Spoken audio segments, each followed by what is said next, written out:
I'm back again. You'll have to excuse my temporary absence. I'm just coming down from the worst food poisoning I've ever had in my life. I was sick for about 6 straight days and bedridden for 3 of those, during which time I managed to somehow shit and vomit off about 8 pounds of body weight. I had no idea the human body could produce that much feces, but apparently you'd be surprised how much you can blow out your own asshole when you've got a stomach virus. I was dropping more poorly formed turds than Adam Sandler. It's not funny. On the first night, I literally shat myself into unconsciousness. I woke up on the bathroom floor. God, can you imagine if that's how I ended up dying? On the fucking toilet with my pants around my ankles? Jeez, the poopy jokes would never end. I'm sure you've got them, though. I'm sure you've all got some diarrhea or toilet joke you're just waiting to bust out on me in the comments section. So go ahead. Post away. I don't care. Let's just see how funny you think it is when you're the one spraying bowlfuls of diarrhea the consistency of Wendy's chili into the fucking toilet for 6 goddamn days. Anyway, as I lay on the bathroom floor, naked, shivering, covered in icy sweat, I discovered something had somehow clogged the toilet. Apparently something had manifested deep within the bowels of my bowels, one of the smelliest, nastiest, hardest pieces of shinola I ever seen in my life. That's when I reached in and discovered this, a movie called Game Over. Of course I watched it, little did I know my sickness was only beginning.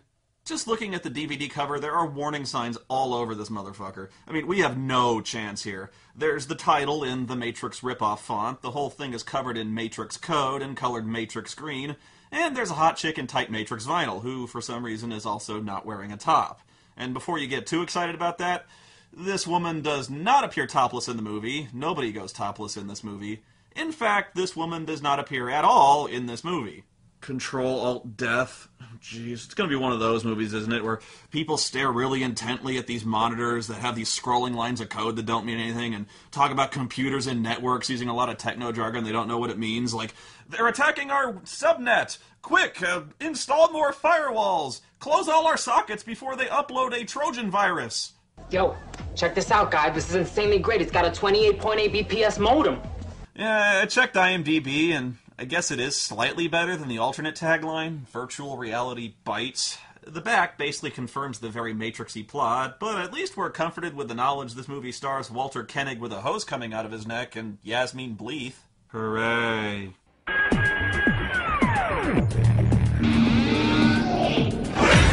Oh, that is a terrible picture of Yasmine Bleeth. She's really let herself go. Wait, so there's 2 people playing Steve Hunter? And one's a woman. Impressive. Okay, now I'm wondering if I should tell you the worst part about this movie right now, because when I was doing my research on this movie, I kind of spoiled the whole thing for myself, so I guess I went to this movie nice and pissed off, but I actually think it'll be funnier if you're surprised by this, so we'll come back to this in a minute, but you gotta trust me on this one. It'll be worth it. The movie opens up by introducing us to our hero, Steve Hunter, and in case you can't tell, he's a nerd because he has science-y goggles, the power glove, and lots of computer monitors because nerds need lots of those. But as soon as you see the guy, your suspension of disbelief goes right out the window. I mean, just look at this guy. He's supposed to be a nerd? No way. Look at him. He's in shape, and he has abs that you can see and stuff. And look, he's got a tan. What master hacker has a tan? Only in the movies does this happen. And only in the movies do people drop clumsy exposition dumps by talking to themselves like this. Pitted against the evil empire of the net police, lone hacker Steve Hunter fights tyranny in the name of truth, justice, and the free exchange of ideas. Man, fuck the net police, man! Reviewing is not a crime! Hack the planet! Hack the planet! You have 256 spam messages. Nice. First locate the source of the spam, then use the flotsam virus to redirect all spam to the net police. Hack the planet! What? Holy shit, is this guy serious? He's sending spam email messages to the net police? Dude, I mean, I know what I said before, but come on, man, that's crossing a line. These guys got families, for Christ's sake. Spam? What the fuck is this movie rated? PG-13? Alright, man. Sure you're all wondering why we've recalled everyone to active duty, canceled all vacations. This morning, at approximately 7:45 a.m., some sick maniac just bombarded our department server with spam emails. Now, hold on. I know how easy it is to panic at a time like this. We are still assessing the damage. We need to try and put our emotions aside, even though at last count, we were sent over 250 spam emails. Now, we suspect Al-Qaeda is behind this, but no groups have yet officially claimed responsibility. Maybe anonymous, we don't know. CIA's working on it. But no group's ever taken it this far until now.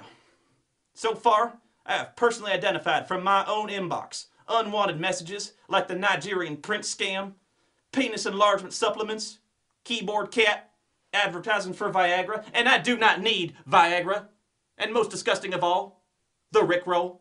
But I promise you, and I promise all the American people, this sadistic son of a bitch is gonna pay. This terrorist will be brought to justice. I want the entire department working on this 24 hours a day. Whatever case y'all working on, drop them. I want the lab boys working in 24-hour non-stop shifts. This guy wants to send the net police spam emails? Well, he's called down the thunder and now he's got it. You people get on Twitter and tell these spammers what's coming. You tell them I'm coming, and hell's coming with me, you hear? Hell's coming with me! Steve continues his brazen assault on the net police by wirelessly hacking one of their nearby cars by satellite, sending it into lockdown. Cover your eyes, sir. I'm gonna shoot out the window. Damn it, Pinkerton. It's bulletproof on the inside, too. One shot could ricochet and take our heads off. Guns, huh? Are the net police that likely to get into a lot of shootouts? There's only one way to deal with a computer that's taken over by the dark side. Oh, I guess it's okay to shoot in the bulletproof car if you do it. Steve goes to work at a place called Cyber Cinema, although the way it's shot, it looks more like he's breaking in. I'm not sure why they made it a point to show this. Anyway, he and his gal pal Zoe are virtual reality game programmers. I think. I mean, I know they design video games, they say as much, but believe me, this is where the story gets weird fast. You got time for some basketball? I wish Lean's cracking the whip. Always make time for her. Well, she's my girl. She's a perfect date. Best of all, she comes with an on and off switch. Right. And at the end of the hot date, you're still there with your face squished up against the screen and still no closer to getting into her pants. Yeah, we'll see. Because tonight, we got a hot date with your evil genius there. You do realize you're arguing the merits of jerking off in front of your computer when there's an actual woman directly in front of you who just asked you out, right? Steve goes into the lab to see some new supercomputer the scientists have built called Drexel. And for some reason, the two net police guys are there too. You know, I don't think it's ever made clear what their official reason for being here is. But what's weird is, just before he goes into the lab, the two cops actually talk to Steve and recognize him as one of the nation's most wanted hackers. The Steve Hunter Pinkerton, Net Police Force public enemy #1. I have been trying to nail his ass for years. Now you watch him close. Well, then why in the hell didn't you arrest him? He's the smartest thinking brain you or I will ever see. Drexel's modified your system. Now, the entire human specimen... Specimen? That's a poor choice of words. A participant might be better. So Drexel is this super awesome supercomputer. It can do anything pretty much because it has artificial intelligence, and you've seen this movie about 100 goddamn times, and you could write the script in your sleep, and I really don't know why they're even bothering to try building tension right now. Check out how fucking cheap this thing looks. Believe it or not, this is the villain of the movie. It looks like fucking Nomad from Star Trek, only dumber. Hell, even Nomad was somewhat menacing. At least it could move. My robot looks better, and it's made from a fucking dustbuster. Where's it getting power? Drexel has its own internal Dagon-12 energy cells. Dagon-12, well, I think I might just want to stand back. I might want to have kids someday. Are you telling me that this sucker is nuclear? Drexel's outer shell is 100% tensile cobalt alloys. It would survive a ground zero nuclear detonation. Oh yeah, it's indestructible. I'm totally sold on that. No force on Earth could possibly dent this colossus.